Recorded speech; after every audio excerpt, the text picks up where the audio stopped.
Hello everybody. Whoops. Today we are going to review the movie The Kid. So this is a Western movie, actually one that I've been wanting to see for quite some time.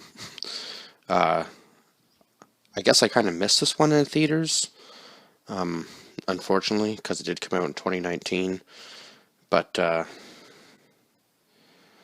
I guess I just kind of missed this one. I don't know if it was actually ever released in theaters or whether it was just kind of on Amazon. But I'm glad I got to see it finally now because such a good movie. Lots to talk about. Probably about I don't know. We'll see how long I can talk about this movie. So this movie is whoops, I did that wrong. So this movie is starring Jake Schur, Layla George, Chris Pratt, Dane DeHaan, and Ethan Hawke are the main characters of this movie. So we start out, and they play Rio Cutler, Sarah Cutler, Grant Cutler, Billy Bonney, who was Billy the Kid, and Sheriff Pat Garrett. So I guess it does follow like an actual bit of real life history, because we know Billy the Kid was one of the most famous. How do you word that? I don't know whether he would really be considered like a cowboy. No, I guess gunslingers of the West, obviously. And unfortunately, now I'm not really sure. I'd have to go back in history and actually look at that to know the real way that he passed away. But for this movie, he is killed by the sheriff. So, but we will get into that a little bit more. So we start out with this scene of these two kids, obviously living in a broken home. The son, Rio, who we don't actually know his name yet, because he doesn't give it until a little bit later, but because we're doing a review, we have to kind of go by that, right? So Rio is listening to his father basically beat his mother to death outside of their bedroom. He sees the gun go underneath the door. He's able to get into the bedroom, and he guns down his father. So by this time, both the parents are dead, unfortunately. So the brother of, I believe, actually the father's name was Bill. So Grant comes in, sees what's happened, says he's going to kill the kid. They are able to get away after Rio stabs Grant in the face. They start running. Obviously now Grant is tracking them down. So on their adventure, Rio and Sarah run into Billy the Kid, who vows to, for, I guess out of the goodness of his heart, basically protect them from whatever they are running from, because he knows that this kid has done something wrong, clearly, and they're running from something. He just doesn't know what.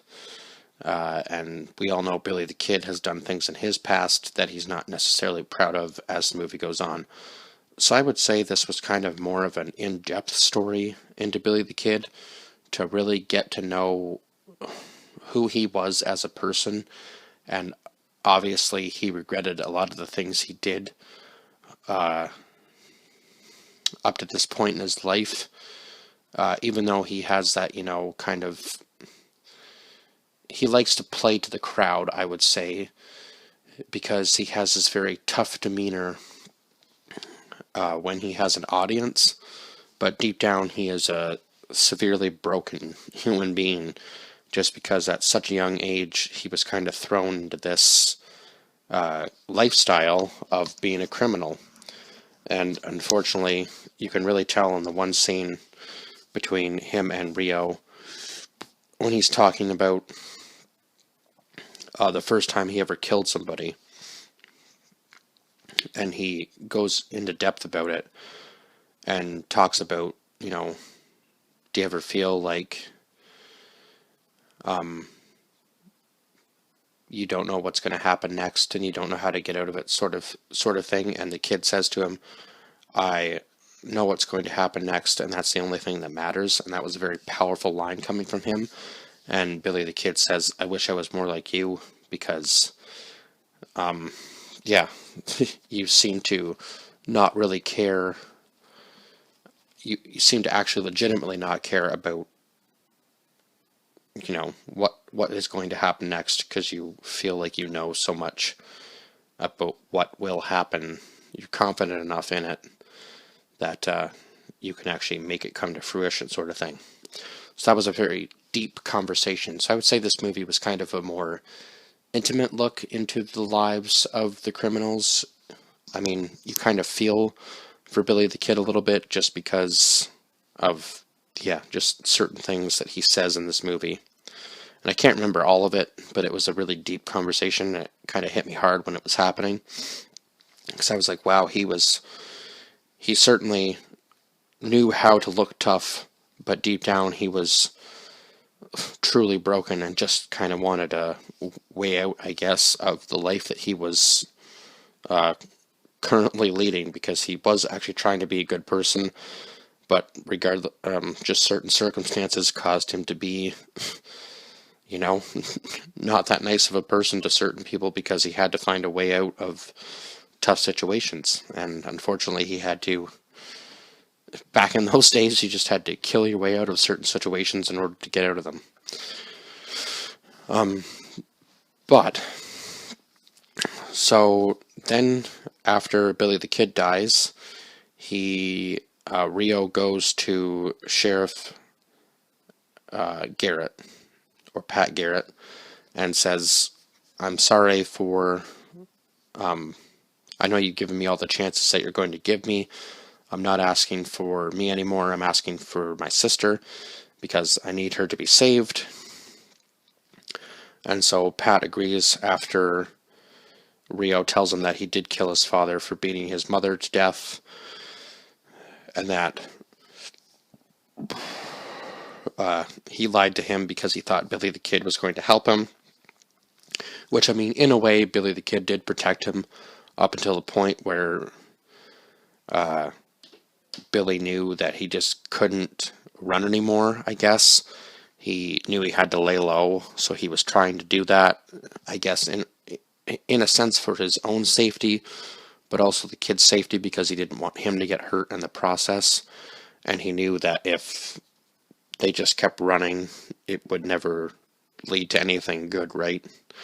And obviously, Billy cared a lot for the kid, and that showed throughout the movie. And he wanted to protect the kid and save his sister, but he didn't want the kid to be killed in the process, which almost happens at one point in the movie when the kid's trying to go see Billy in prison, or jail, I guess, and he gets shot by one of Sheriff Garrett's men.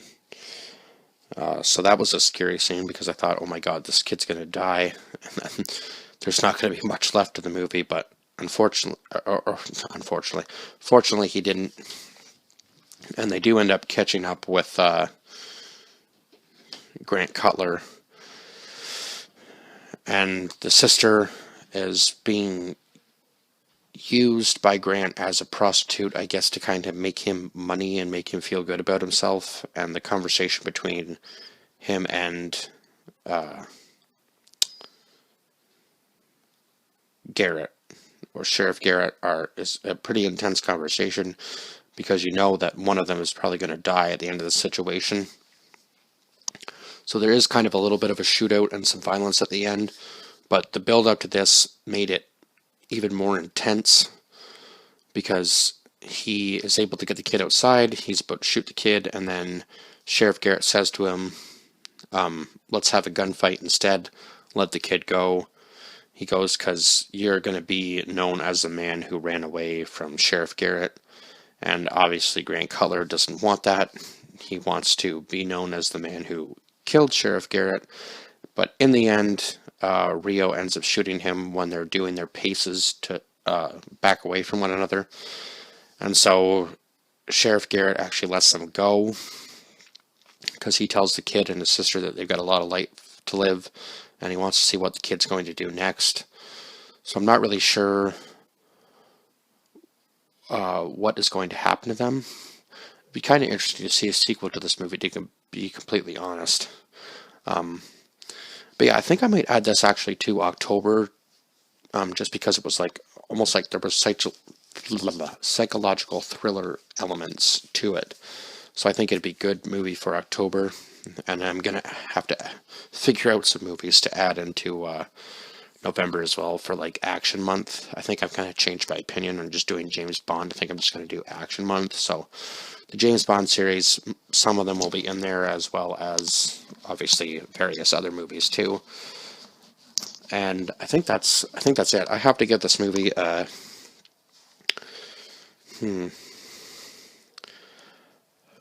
kind of a toss up between. I don't think I can give it a 10, but I would like to give it like a. I think I'll give it like an 8.5. It was a really good movie. I really enjoyed it. There, just some of the scenes seemed to be somewhat dragged out. It was a shorter movie. It was only about an hour and 40 minutes. But yeah, some of it just seemed to be dragged out and not really needed. It could have been maybe about 10 to 15 minutes shorter, I think. But hey, the build up to everything made this movie end perfectly. So I give it kudos. I was waiting to see this for a long time, and I'm glad I finally found it on one of the streaming platforms, so I can't really complain too much. Yeah, and I would totally go watch this movie again.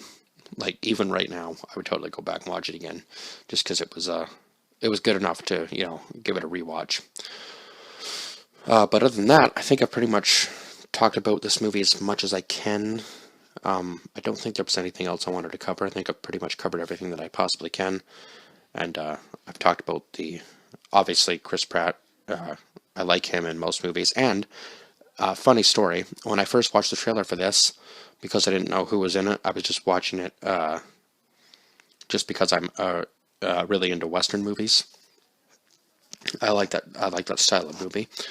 I didn't even know Chris Pratt was actually in this, and it kind of shocked me when they said Chris Pratt, and then I was like, oh my god, I recognize him, just because he has like a full face of hair in this movie, and usually he's just like kind of like the 5 o'clock shadow look. So I was actually kind of shocked because he has a full beard in this movie. Now I don't know if it was actually a real grown beard or whether it was like prosthetically put on. But yeah, if you didn't know Chris Pratt was in this movie and you were just watching it, it might actually take you a while to realize that it was Chris Pratt. I mean, I recognized the voice a little bit once he started talking, but yeah, he was perfect for this character, and he actually played a villain in this movie, which I was kind of shocked by, because usually he's a good guy, but he did he perfectly switched into the villain role, and I would like to see him do, honestly, more westerns. I know he's been in, what was it, the Magnificent something. I can't remember the name of the movie right now, but anyhow, yeah, I know he's been in a couple other, or at least one more western that I know of, but I think this was more fitting for him to be the villain in the western movie rather than the good guy.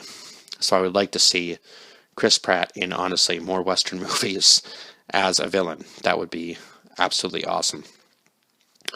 So as always, because I've talked now for the next 2 minutes just to kind of fill that little gap in, I guess, like, share, subscribe, and comment down below your thoughts on this film if you've seen it. If not, go watch this movie because I highly recommend it. I know I only gave it an 8.5? But yeah, I think, anyway. I'm sorry if I'm mistaken about that, but I believe I gave it an 8.5. But yeah, go watch this movie. I highly recommend it, even though I gave it that rating, just because some of the scenes seem to kind of lull a little bit. But that's my only downside to this movie. Other than that, great movie, and I will see you guys in the next one. Bye-bye for now.